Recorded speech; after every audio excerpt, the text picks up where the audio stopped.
Nah, aliran elektron itulah sebenarnya yang nanti di solar cell itu dinamakan arus listrik begitu. Jadi arus itu sebenarnya aliran elektron, ya. Nah, ketika terkena sinar matahari, elektron terbebas dari atom silikon dan secara cepat diganti oleh atom elektron yang bebas tadi. Akan tetapi hal ini menyebabkan satu elektron yang mengambang di dalam kristal, sehingga membuatnya bermuatan negatif. Karena ada satu elektron bebasnya, elektron kan negatif ya. Nah, makanya di tipe ini, kristal silikon yang didoping dengan fosfor nanti sifatnya jadi N, negatif. Gitu kira-kira. Ini susunan pita energinya, ya. Nah, sebaliknya, kalau kristalin silikon ini didoping dengan boron. Jadi yang tadi ditambahkan fosfor, terus yang ini ditambahkan boron. Apa akibatnya? Kalau boron, dia punya 3 elektron yang paling luar. Untuk stabil kan paling tidak 8 toh. Nah, silikon punya 4, boron punya cuma 3. Berarti masih kurang 1. Kekurangan 1 elektron. Nah, dengan kombinasi ini diperoleh campuran ini, ya, nanti sifatnya lebih positif.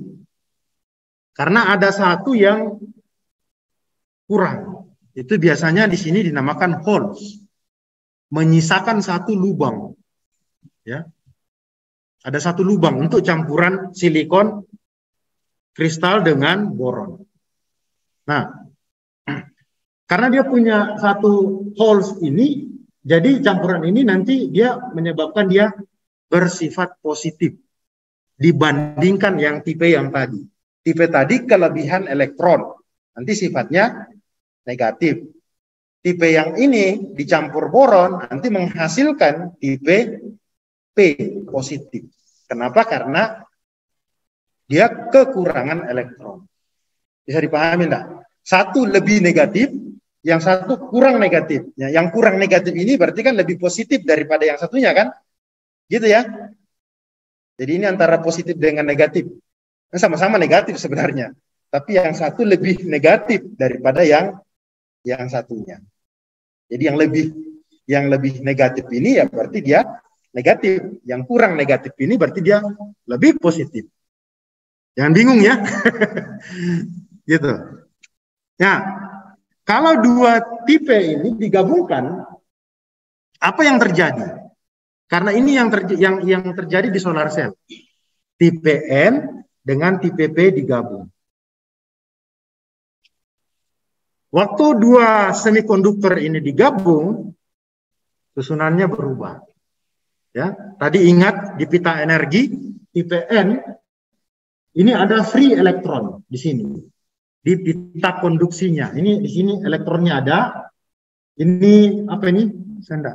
Mata saya. Donor ya, donor atom ya. Ini. Yang diisi dengan apa tadi? Fosfor. Ya, tipe N kan? Nah, tipe P, di sini tipe P, ini akseptor. Kemudian di sini ada free holes. Ada lubang-lubang. Kan setiap 1 atom tadi kan setelah digabung dengan boron nanti ada 1 lubang kan? Nah, jadi kira-kira kalau kepingan semikonduktornya tipe N berarti kan bukan cuma 1 atomnya ya. Ini sudah keping semikonduktor. Nah, berarti pasti ada banyak atomnya di dalam kan? Berarti ada banyak elektronnya dan ada banyak holes-nya untuk yang positif kan? Nah, gitu kira-kira. Ini kalau ini digabung, apa yang terjadi? Nah, ini. Daerah sambungannya itu dinamakan junction. Ya. Daerah junction, ya ini. Ini ada terangannya junction dan kemudian ada interaksi antara elektron yang bebas ini dengan lubang-lubang yang bebas di sisi positif, di sisi atau tipe P, ya. Ketika sudah disambung, ada reaksi yang terjadi. Elektron bebas dari tipe N itu akan bergerak melewati junction, ya, menyeberang karena dia mau isi ini. Mana ya kursor saya? Ini. Dia mau isi lubang-lubang yang kosong ini. Jadi elektron bergerak, dia seberangi daerah junctionnya, mau menuju ke holes, gitu. Makin lama kejadian ini, elektron di daerah junction sini kan sebagian nanti sudah pindah, ya. Berarti di daerah yang paling dekat junction ini nanti tidak ada lagi free elektron dan tidak ada lagi free holes karena sudah gabung dia. Akhirnya ini nanti terbentuk suatu daerah yang dinamakan depletion region. Gitu kira-kira. Jadi di sini ini kan sudah menyatu dengan ini. Jadi lama-lama kita bayangkan makin melebar. Ini daerah yang tipis lagi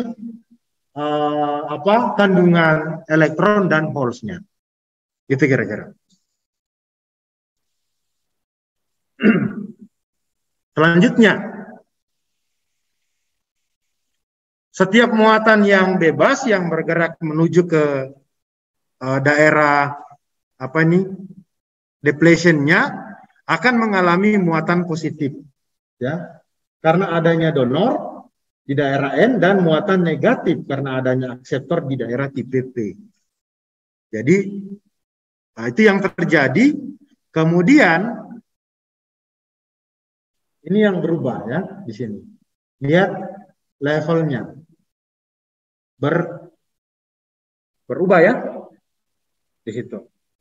Muatan bebasnya kemudian didorong menjauh dari junction. Daerah depletion kemudian dijaga tetap tanpa muatan, jadi tidak ada lagi muatan di daerah junction.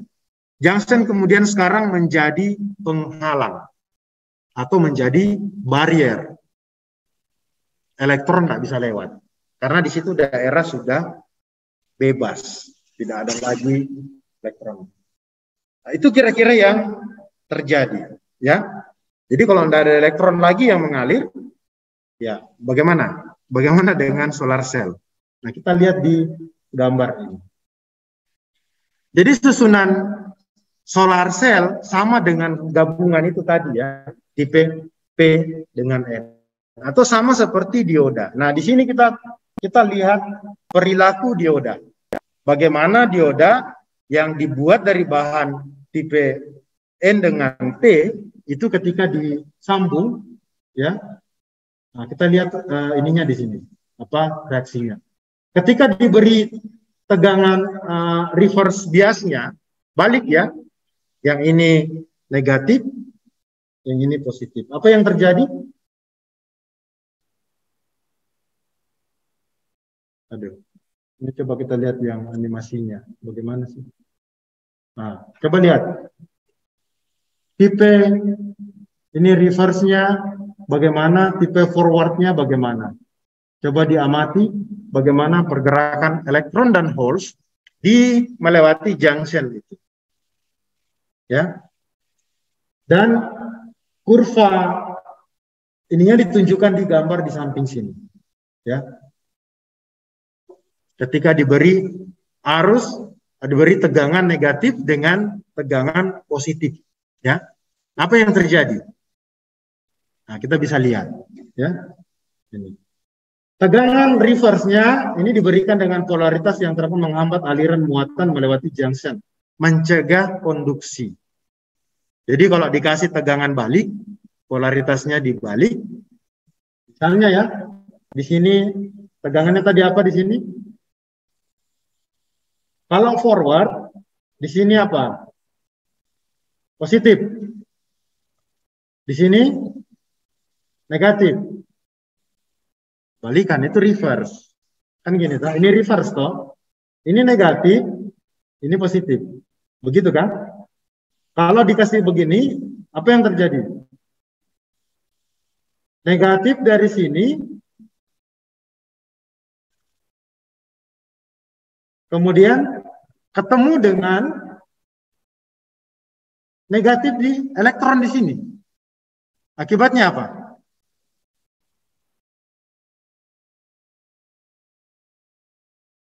Dia dorong toh. Gitu. Terus kalau forward, yang sini positif, yang sini negatif.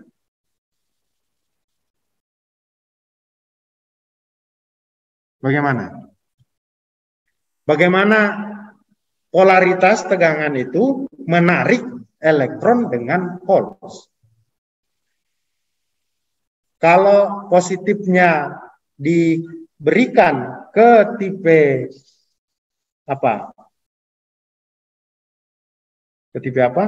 N misalnya, itu forward. Tegangan ini dengan polaritas ditetapkan akan memungkinkan muatan untuk menghambat, untuk mengatasi hambatan muatan di ruang di junction. Tadi kan junction jadinya penghalang toh, iya kan? Di slide sebelumnya kan junction sudah jadi barrier, penghalang.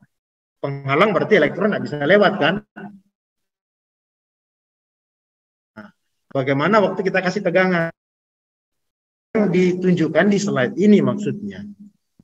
Tegangan dengan polaritas yang berbeda. Kalau dibalik bagaimana? Nah, gitu kira-kira. Itu yang ditunjukkan di sini, ya. Ini masih sama terkait dengan bagaimana perubahan tegangan forward dengan tegangan reverse, ya. Nah, bisa lihat, toh? Jadi dengan reverse ini bekerja, ya. Diodanya bekerja. Kan gitu. Nah, ada persamaan dioda di sini sama dengan IS kali E pangkat QV dibagi dengan K kali T dikurang 1. Ini saya enggak tahu dapat di materi bahan listrik enggak kayak gini. Semikonduktor. Enggak ya? Enggak sampai sedalam ini ya. Ya. Ya, karena solar cell jadi kita enggak mau belajar ini. Ini juga bisa dilihat simulasi-simulasinya.